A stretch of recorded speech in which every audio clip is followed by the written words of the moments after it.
ये देश विदेश के अति रोचक समाचार आपके सामने प्रस्तुत करें।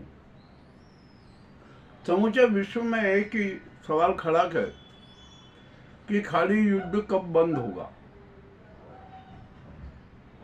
मामला बड़ा विचित्र होता जा रहा। ईरान ने स्पष्ट घोषणा कर दी है कि वो अभी युद्ध विराम के मूड में नहीं है, युद्ध विराम के पक्ष में नहीं है। दूसरी तरफ इजराइल और अमेरिका घुटनों पर है, भारी संकट में है, आर्थिक संकट में है।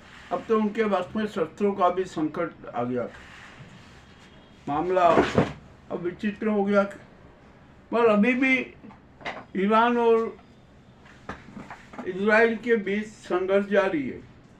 अब ईरान ने अरब राष्ट्रों के खिलाफ भी कठोर कार्रवाई चालू कर दी और उसका तो कहना बिल्कुल साफ है कि जब तक अमेरिका को अरब के राष्ट्र संरक्षण देते रहेंगे तब तक उनके इजराइल जो अमेरिका के बेस है ना, सैन्य बेस है, उन पर हमले होते रहेंगे। यानी अभी कोई निश्चित गारंटी नहीं है। चलिए अब ठीक है, अमेरिका भी अब पछता रहा है, उसकी तो इज्जत ही समाप्त हो गई, आर्थिक संकट में फंस गया, शस्त्रों की भी पोल खुल गई और अब तो ट्रंप पर भी खतरा आ गया। महाभियोग चढ़ेगा।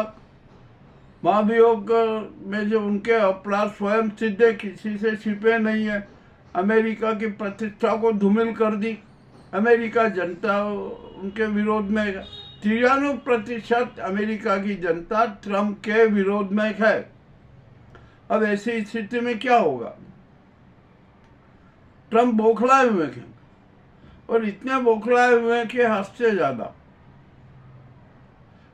अब तो वो शायद परमाणु बमों से अब हमला करने की योजना बना रहे हैं, परंतु वो भी असफल हो जाएगी। अमेरिकी सेना भी है ना, ट्रंप का आदेश मानने को तैयार नहीं। पेंटागन ने भी हाथ खड़े कर दिए, जासूसी रिपोर्ट भी आ चुकी है और ट्रंप की एफ-10 फाइल रिपोर्ट भी सार्वजनिक हो चुकी है। सब उससे बचना मुश्किल है। यानी ट्रंप बेहद मुसीबत में है। तो उसका बचने का रास्ता क्या है? मध्यावधि होना है ना मिड टर्म का, उसका भी खतरा है। ट्रंप की पराजय होना तय है, तो इसके पूरी ट्रंप को अपने राष्ट्रपति पद से त्याग पत्र दे देना चाहिए, तत्काल दे देना चाहिए। मगर वो देंगे कि नहीं, क्या करेंगे? झूठ बोलने की आदत तो है ही, और झूठ का तो ये एटीएम है ट्रंप। जब देखो जो कौन सी झूठ निकल ही आती है, तो ये झूठ का एटीएम ट्रंप है। इसी प्रकार हमारे यहाँ पर भारत में झूठ का एटीएम नरेंद्र मोदी, उनकी गैंग है। इजराइल भी झूठ का एटीएम है। और युद्ध के मामले में जो समाचार आए, जितने फेक न्यूज आए ना, उनमें भी बड़ी विचित्र स्थिति है। चलिए क्या किया जाए? युद्ध कब बंद होगा? युद्ध विराम कब होगा? और राष्ट्र संघ को जो अपना दायित्व निभाना चाहिए ना, वो नहीं निभा पा रहा है। पश्चिमी देशों के साथ क्यों खड़ा है? उसको तो सच्चाई के साथ खड़े हो जाना चाहिए। अब ईरान पे आरोप लगा रहे कि ईरान ने जो जिनेवा सम्मेलन की अन्य जो युद्ध की जो औरताएं शर्तें हैं ना, उनका उल्लंघन किया गया। तो क्या राष्ट्र संघ को ईरान और अमेरिका की कुनीतियों का और कुकृत्यों का संज्ञान नहीं हो रहा? तो क्या वे युद्ध की शर्तों का पालन कर रहे हैं? मासूम बच्चों की हत्या कर रहे हैं? क्या ये युद्ध का पालन है? मामला तो बड़ा विचित्र हो गया। अब वोटिंग में भी हो रहा है, कुछ भी नहीं हो रहा है। और भारत की स्थिति तो बहुत ही खराब हो गई है। भारत पश्चिमी देशों के प्रस्ताव के साथ खड़ा हो गया। क्या जरूरत थी आपको खड़ा होने की? रूस और चीन ने मतदान में भाग नहीं लिया, आप भी भाग नहीं लेते। परंतु नहीं, ये मुसलमानों के खात्मे के कारण वे पश्चिम देशों के साथ खड़े हुए। अब उल्टे उलझन में फंस गए। पश्चिम देश जो महाविनाश की कगार पर आ गए, उनके जो पश्चिमी देशों के सहयोगी है ना, वो भी खतरे में आ गए।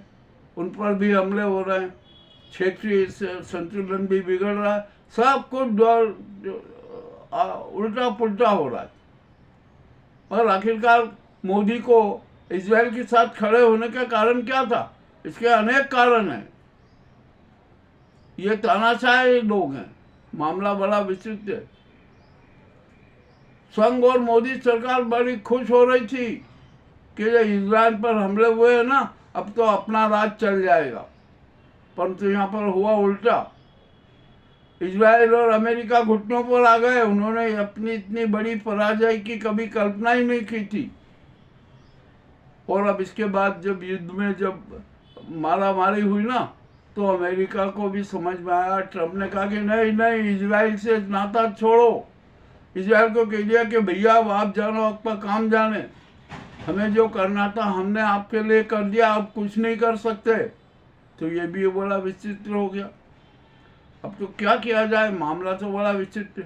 खैर, अब जो गणना चल रही है ना, और जो अभी स्थिति चल रही है, ये स्थिति 15 अप्रैल तक बनी रहेगी। 15 अप्रैल के बाद हो सकता है कि शांति का कुछ मार्ग खुले।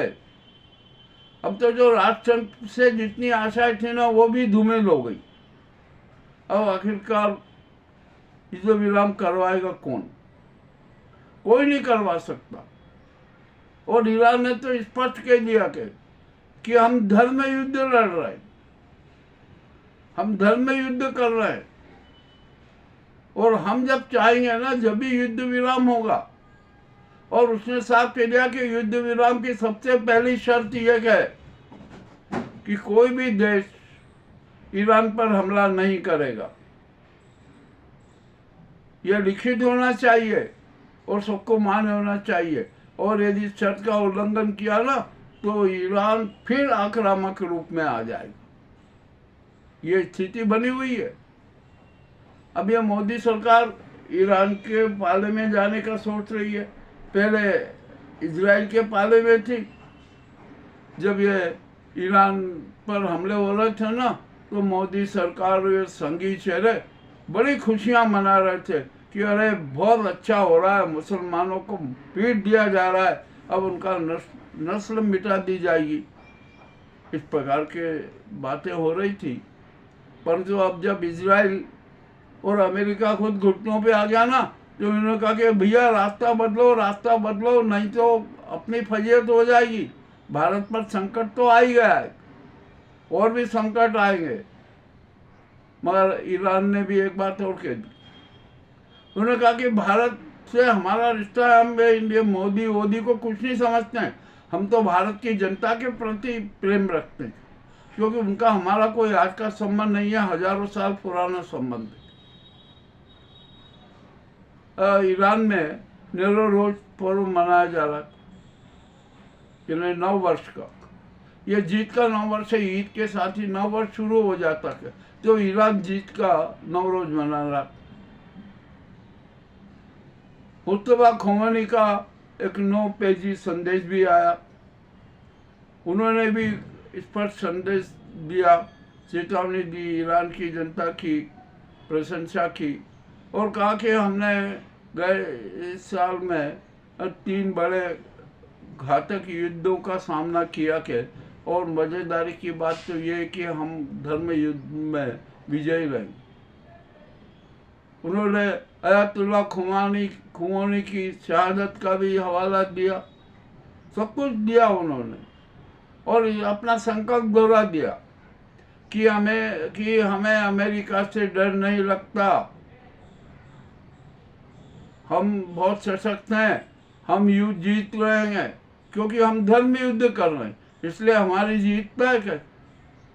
और हम जब चाहेंगे ना, जब भी युद्ध विराम होगा, और हमारी अपनी शर्तों पर युद्ध विराम होगा। अब इसके सामने बड़ी समस्या खड़ी हो गई ऊर्जा संकट आ गया, तेल संकट आ गया है, हीलियम का संकट आ रहा है, आर्थिक संकट आ रहा है। तो इसी बीच में ईरान की जनता की ओर से और उनके कुछ प्रवक्ता ने किया कि ईरान का जो 60 करोड़ रुपया भारत में जमा है उसको भी भारत तुरंत लौटाना पड़ेगा। और अब तो ये ईरान के सामने हम गिड़गिड़ा रहे हैं, मोदी खूब गिड़गिड़ा रहे हैं, अरे ये कर दीजिए, वो कर दीजिए। खेमनेई को अभी 2-3 दिन पहले श्रद्धांजलि दी, अरे धूर्त है, मिट्टी में मिल जाओ। आपकी कूटनीति फेल हो गई, विदेश नीति फ्लॉप हो गई, मगर आपको शर्म नहीं आती है। और इनको तो शर्म आती नहीं है। जो तानाशाह होता है ना, उसको तो कभी शर्म आती नहीं है, वो तो अपने कुकृत्यों पर भी गर्वित होता है। मामला बहुत विचित्र होता जा रहा है, देश की हालत नाजुक होते जा रहा है। अब यहाँ पर पाकिस्तान की हालत भी बड़ी दयनीय हो गई। पाकिस्तान में गृह युद्ध की स्थिति हो गई। वहाँ के मुनीर ने शियाओं को कहा कि आप ईरान के पक्षधर रहना तो ईरान चले जाइए। क्यों चले जाएं भाई, वो तो पाकिस्तान में है ना, पाकिस्तान के तो वहाँ रहेंगे, चाहे कुछ भी हो जाए, मामला जो भी हो गया।